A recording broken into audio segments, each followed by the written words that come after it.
Para sa akin, ang tunay na public service ay ang sinserong paninilbihan sa taong bayan sa mabilisang paraan ng walang pag-alinlangan, walang pinipili, at very important, ay walang hinangad na kapalit.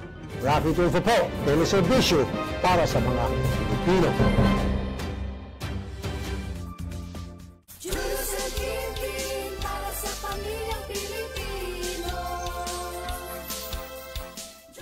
At dahil mahilig ka pa po sa art, para sa iyo ang susunod nating segment. Yes. Ito ay ang art exhibit na Kulay Aktibo na ongoing ngayon.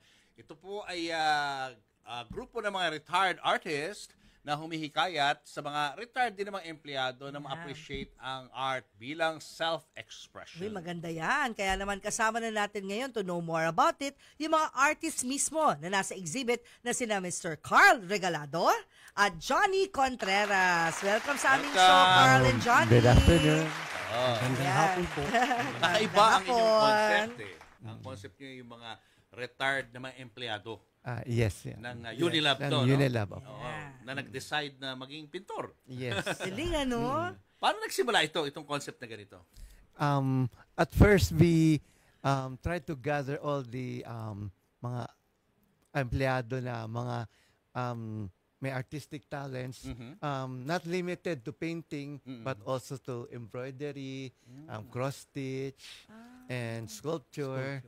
And once na gather namin, we decided to put up a exhibit within the compound or the front office of the United Bayanihan Foundation, which you could, which is located at the Greenfield Tower here in William Street. Kaninong concept yan? Kaninong idea na mag-organize ng ganitong event?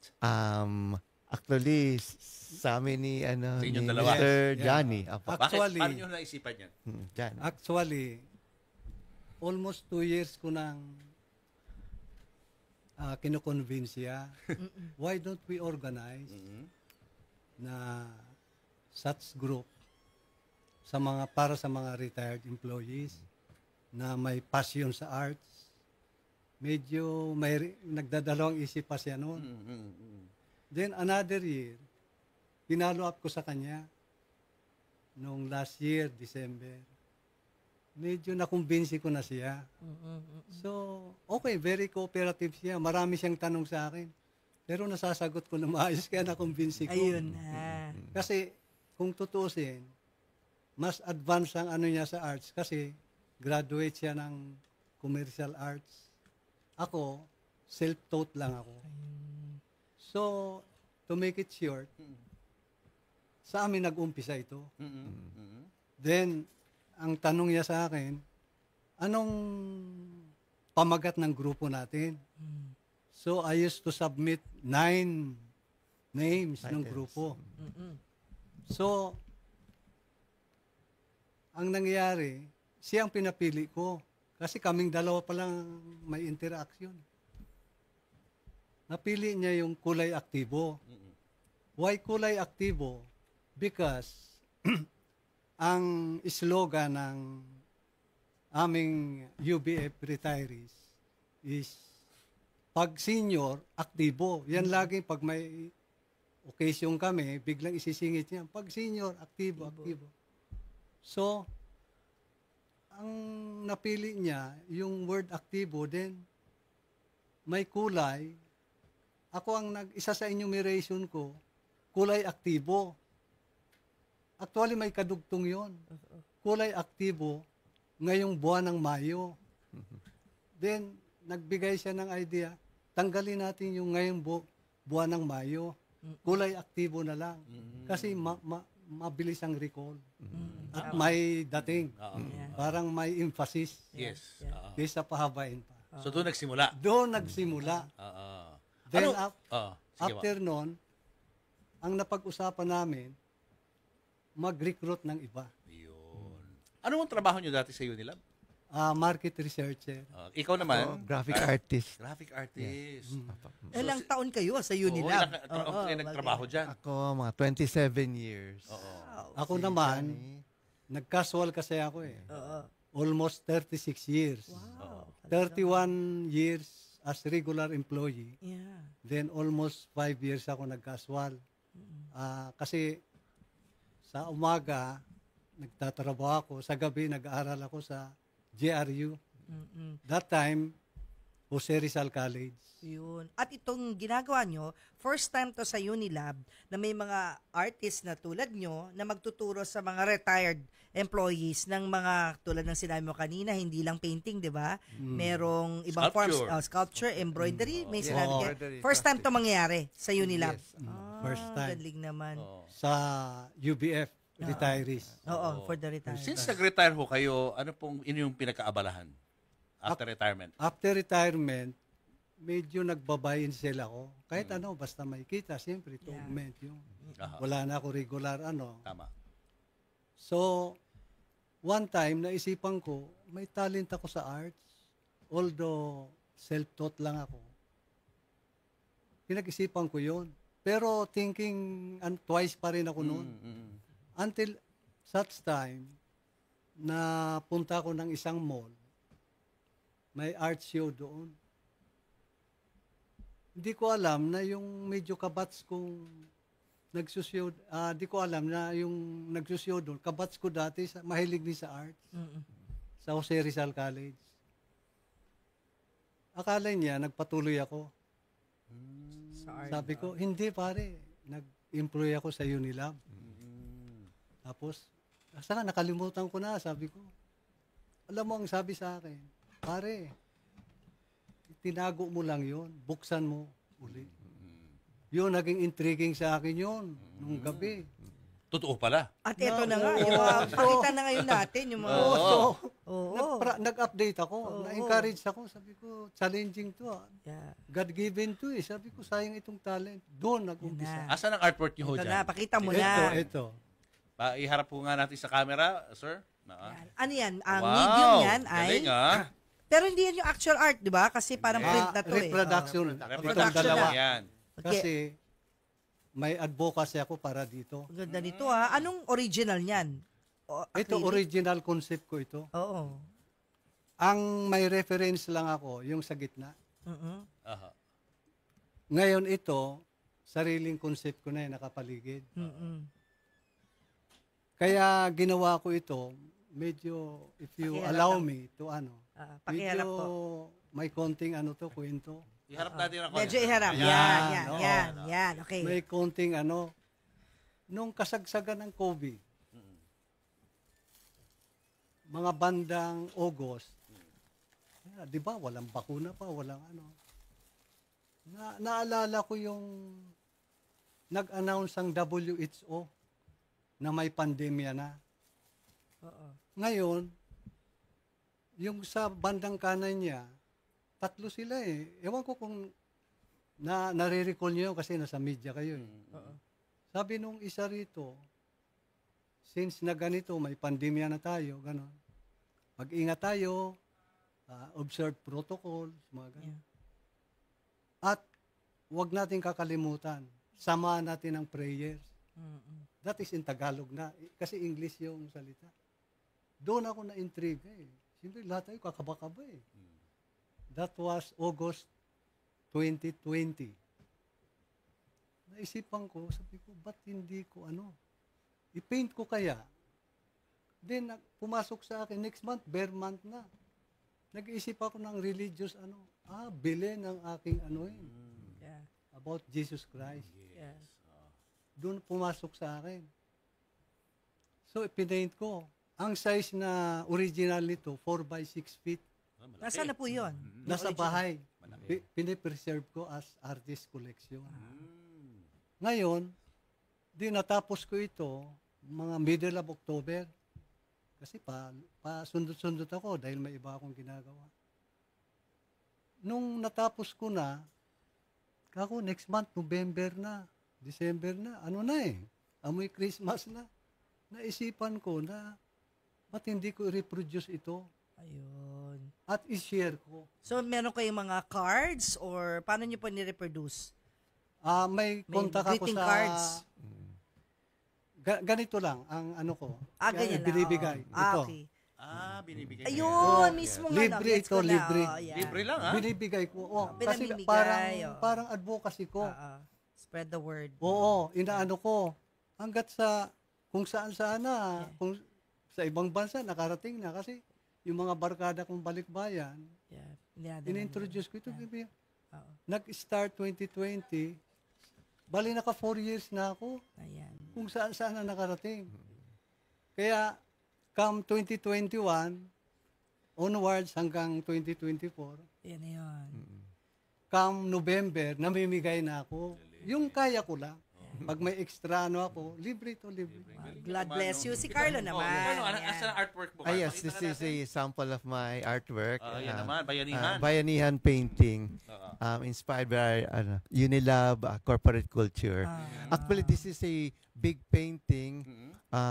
Siguro has a measurement na 20 by 30. Where's the original? The original is in the exhibit itself. Oh, see. Yeah. Oh. Available Sa yan? UPF, Is that yes. for sale? Yes. Okay. And 20 this is by?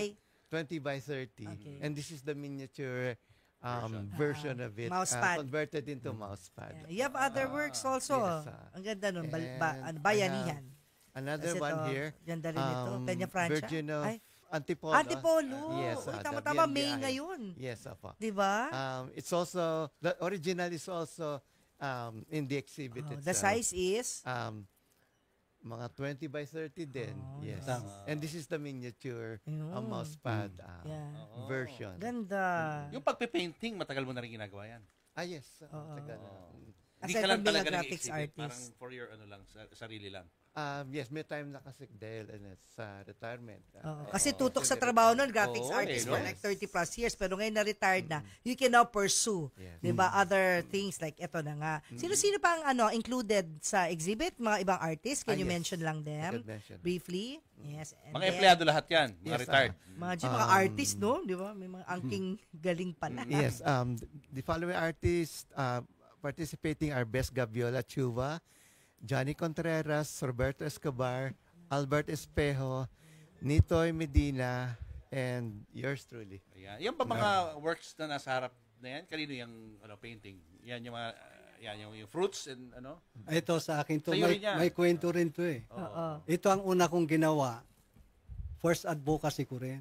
Oo. Kasi, Pakita po natin. kaya ginawa ko Yan. ito. Kasi one time, may nabasa ako sa dyaryo na ang egg pala may meaning. Napakalalim na meaning. Iyan pala ay, it is a symbol of life and hope. So parang kasi as an artist, ang style ko kasi, gusto kong gumawa nung hindi pa nakikita. Kahit mag-google sila o ano. Gusto kong mag-come up nung sarili kong Yun ang aking napo-foresight. Yeah. So, ang ginawa ko, ano kaya? Ang meaning nung nagsabi na yon na symbol of life and hope, dagdagan ko. Gawin ko kayang symbol of life, hope, and achievement. Kasi yung sa symbol of life and hope, parang conditional pa, parang ba't hindi ko dugtungan ng achievement ito? Ibig sabihin, may mararating. May narating, ka. oo. Oo, may narating. So, kinulayan ko. Gold. Golden. Ginawa kong, kaya ang pamagat nito is, ang symbol of life and hope, yon yung mother title. Yeah. Ito, subtitle na lang ito. Ang title nito is, Golden Eggs on the Jar.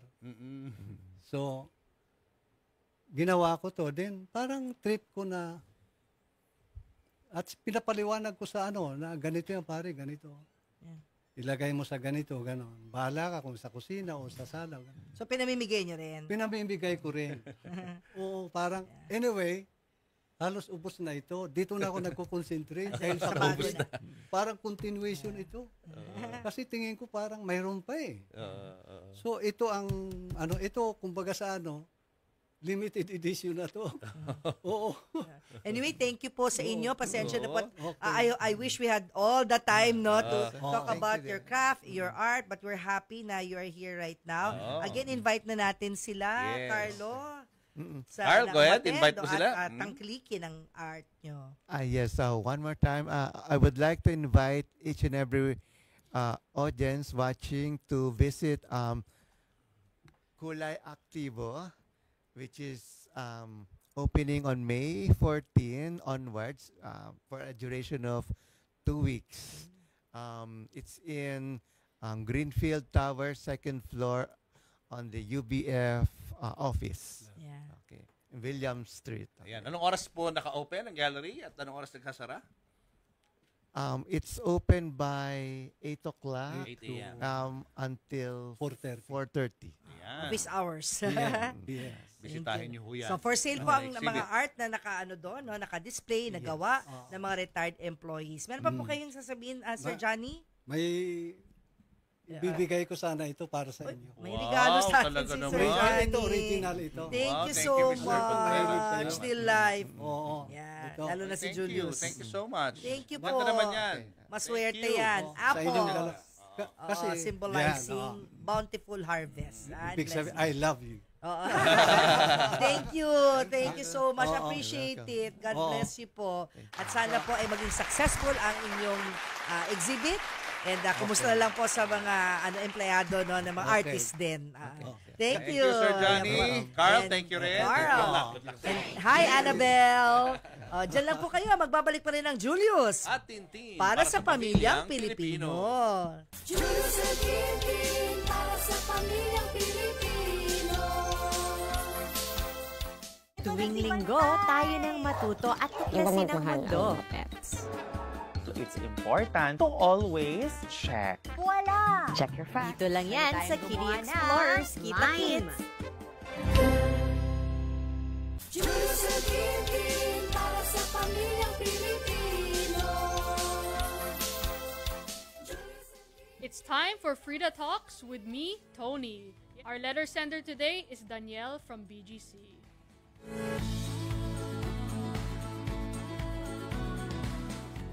Danielle's letter starts with, Dear Tony, magandang araw po. Lately, I feel very solemn kasi I essentially feel like I've been living a double life.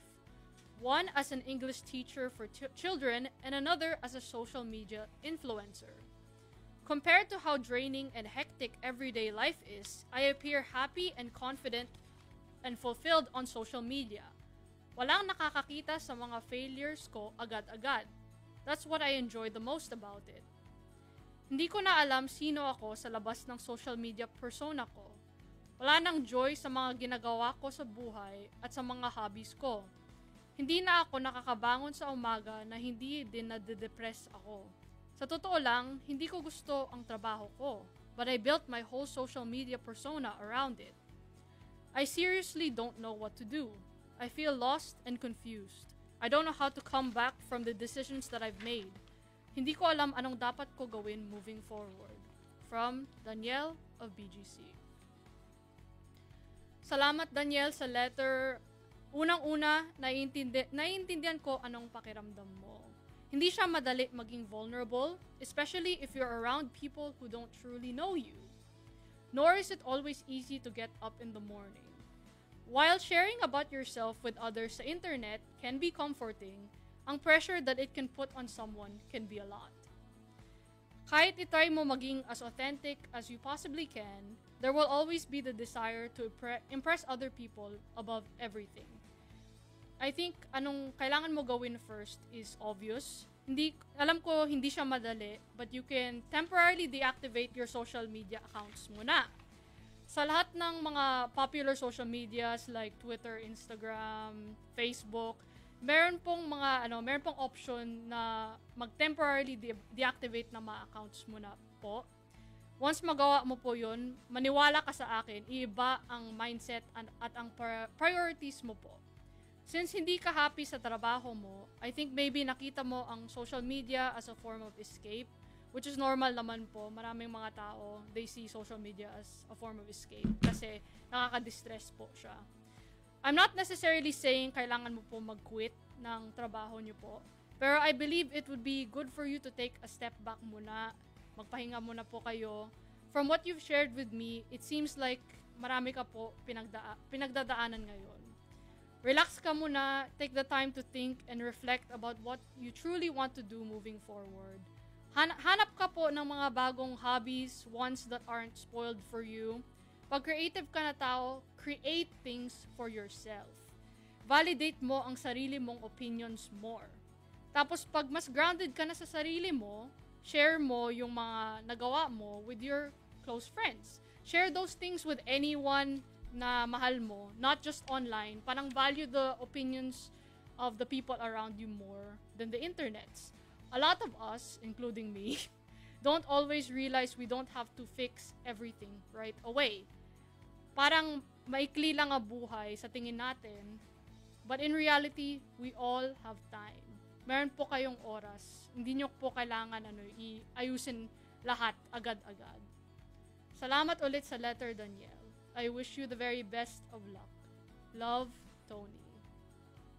Para sa mga teen at young adult na may problema po, pwede kayo mag-email sa akin, deartonybabaw@gmail.com. Hintayin ko po ang iyong mga kwento po. Tandaan, may solution naman sa lahat. Minsan, kailangan mo lang ng tulong. Salamat po. Ayun, baka nagtataka yung mga viewers natin, Tony, kung bakit si Nanay Mamutinti na nag-interview, yun po tape portion ho yun, no? Tape. Tinape na namin ahead yung interview dito sa dalawang artist. Please continue praying for Nanay. Pagdasal natin siya, no? Get well soon. Yan po ang isang oras ng makabuluhang kwentuhan. Manatili pong ligtas at maging alerto sa anumang oras. And always have faith, hope, and love. And may God protect you always. Ako si Tony. At ako naman si Papo Julius. Sa pangalan ni Nanay Tintin, ako naman si Tony ulit. Nabasa ko ulit. Bye-bye! Bye, guys! Julius and Tintin, para sa pamilyang Pilipino, would like to thank the following. Raja Travel Corporation, with you on your journey. David Salon, whoever you are, whatever you do, David Salon brings out the best in you. Coco Life, believing in the Filipino. Babyco Baby Wipes and Frida Feminine Napkins. Universal Robina Corporation. The Kabalen Group of Restaurants. Ideal Vision. Revlon for my makeup. Goldmine Rice. Mono Quadratic made-to-order home and office furniture. DeLonghi Coffee Machines. Enagic from Japan, Kangen Water Machine. Email us for inquiries. Health Cube Medical Clinics. Uratex. Clean Echo. Orofan, the heart of every home. Cupid's Cologne, only 150 each. To order, message Cupid Tony on Instagram or email cupidscologne@gmail.com. Promote your brand, products, and services in our show and digital platforms. For advertising inquiries, email n.bersola@gmail.com. Julius and Tintin, para sa pamilya